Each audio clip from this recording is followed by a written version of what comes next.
equally stunning example of the left doing this comes from Jen Psaki at MSNBC. She now has a failing Sunday TV show over there. No one's watching it, probably because of drivel like this. But now she's saying that to the extent we've seen Armenians out in California who tend to be Christian.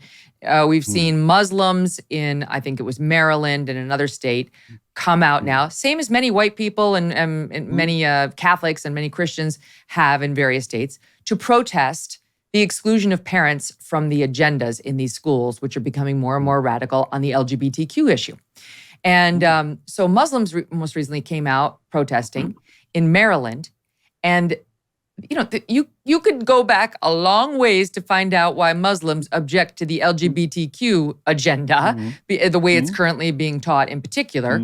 But that's not how Jen Psaki, formerly of this White House, the spokesperson for Joe Biden, sees it. Listen to this drivel.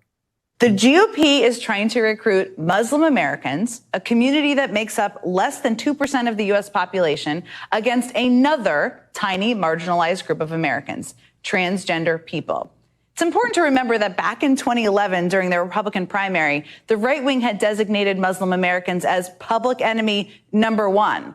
No surprise, given that conspiracy theorists, remember the birthers? I do, had been trying for years to portray President Obama as a Trojan horse for Sharia law. Now, fast forward 8 years, and the right wing has focused their fear-mongering on trans people.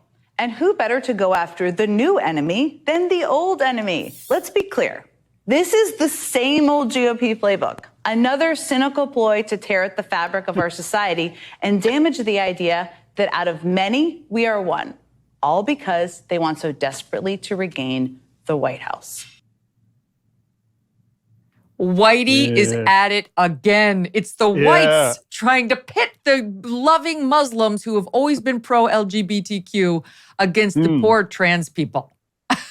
I'd love to meet white men like this. They're so cunning. They're 1 minute they're duping the poor old Asian math genius into doing their bidding. Next, the fire-breathing imam from the local madrasa. They just seem able to hoodwink everybody. They got the imam out of his marching at the Pride Parade to instead go over to the school board protest meeting. How did they do it? I remember just a couple of years ago, Justin Trudeau up in Ottawa, he wore Muslim socks during the gay pride parade. And I said, whoop-de-doo, why don't you wear the gay socks at the Muslim parade? This is what you might call, if you were Karl Marx, the internal contradictions of diversity. Anyone who knows anything about Islam knows that it's not in the least bit keen on homosexuality, and they pass laws in a lot of countries actually giving you the death penalty if you're caught at it. And the idea that they would be this particular last Pride Month, where it's all been sort of intensified and accelerated. There's a fantastic clip out there on the internet of that some young Muslim lad recorded in a Calgary schoolhouse, where the sort of progressive teacher is rebuking them for not coming to any of the Pride events. She's saying, well, we went to all your Eid events for Islam, so we were there for you. So why aren't you coming to all the LGBTQ events? And the Muslim kids start laughing, and she rebukes it. She goes, "It's not a joke, Ahmed." It's a fantastic moment, because there is actually, and it's interesting to me that it's happened actually all across the map this last Pride Month. They're not going along with it. And if you know anything about, like, the most tolerant liberal cities in Europe, Amsterdam, suddenly they had an epidemic of gay bashing, and all the gay bars started to close down. The gay pubs in the East End of London have closed down. Now, why would that be? Might that be something to do with the internal contradictions of the Rainbow Coalition? I mean, this idea that it's the white man manipulating it, this is, I would imagine that the average white guy. He's looking at the Muslims in Hamtramck in Michigan, where there's a fantastic, hilarious piece where when the first Muslim council in America was elected in that town, the Guardian ran a column saying, "Oh, we were all there for you when you got elected, the first Muslim council. We thought this was brilliant, a great victory for diversity. And now you're saying you refuse to fly the rainbow flag? Oh, my word, I never saw that coming." Right. Diversity in the historical, in the big picture, diversity is just an interim stage, you know, and when you're up against people who are serious, as opposed to believing all the pretty prancing unicorn myths, you understand that diversity is generally just an interim stage. Well, and as we just discussed with the Asians, with what they do to conservative Blacks in America, this is another diminishment of Muslims in America, as you're just too stupid to realize you are being manipulated. You can't have a genuinely held belief. In this case, I'll tell you what it's actually about that's getting them to protest. But whatever it is, you're not allowed to have it. It's just the white man convincing you feel that way. So let's dig a little deeper on what she's actually reacting to. You have hundreds of Maryland parents protesting in Montgomery County, which is very blue.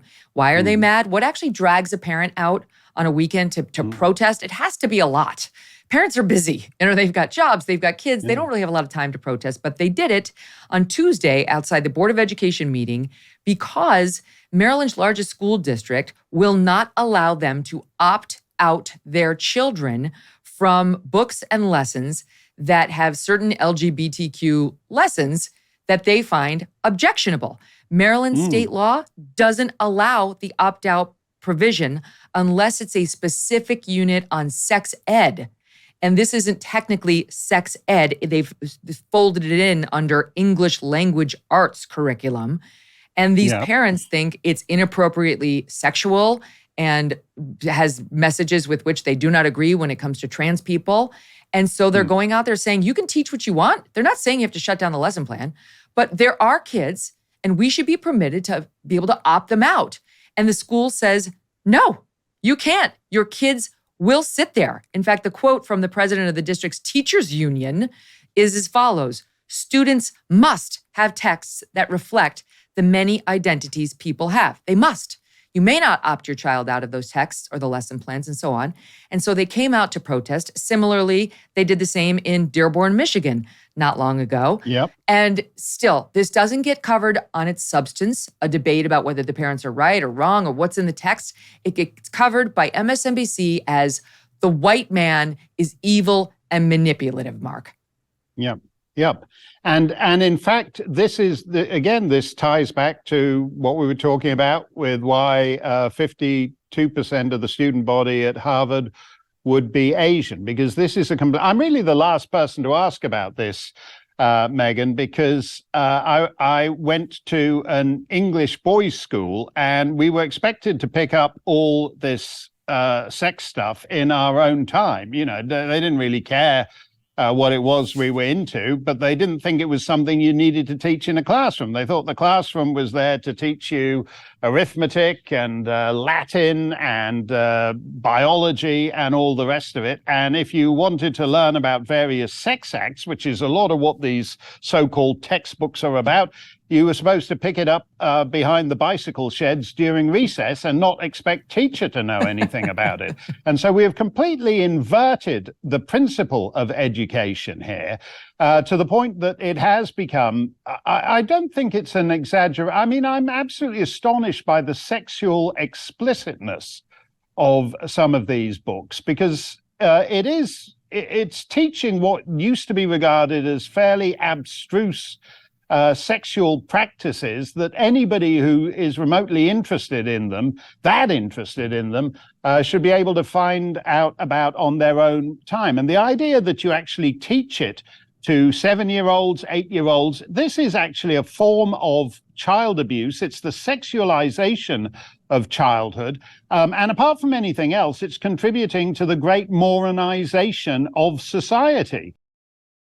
In a somewhat startling description, the UN food chief warned the world with the words, knocking on famine's door. What?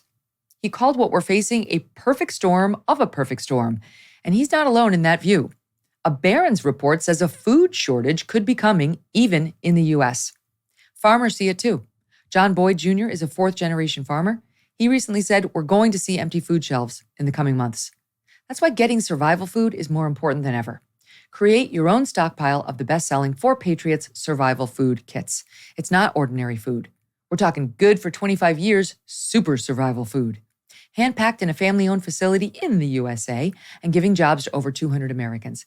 They have different delicious breakfasts, lunches, dinners, and you can make these meals in just less than 20 minutes. You just add boiling water, simmer, and then you serve. And right now, for the next few days, viewers will get 10% off their first order by visiting 4, the numeral 4, patriots.com, and you use code MK to get the discount.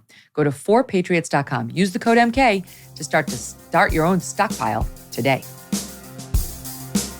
Hey, thanks so much for watching. If you like what you just saw, hit the subscribe button for more clips and full episodes.